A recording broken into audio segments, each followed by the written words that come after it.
സഹോദരങ്ങളെ, കുടുംബബന്ധത്തെ ചേർക്കണമെന്ന് പഠിപ്പിച്ചത് റസൂലുള്ളാഹിയാണ്.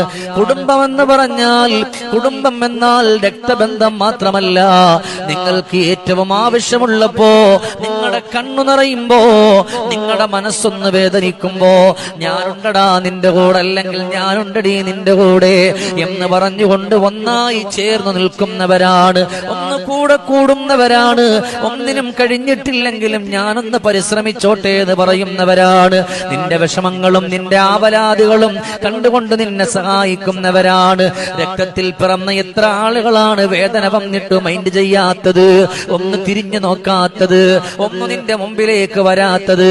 എന്നാ ഒരു രക്തത്തിൽ പിറന്നിട്ടില്ല, ഒരു ഉമ്മയുടെ വയറ്റിലും പിറന്നിട്ടില്ല. ഏത് സങ്കടം വന്നാലും ഏത് വിഷമം വന്നാലും ഓടി വരുന്നതുണ്ട്. അവരാണ് ഏറ്റവും നല്ല ബന്ധുക്കള്, അവരെയാണ് ചേർത്ത് പിടിക്കേണ്ടുന്നതും. ഇതെല്ലാം പഠിപ്പിക്കുന്നതാണ്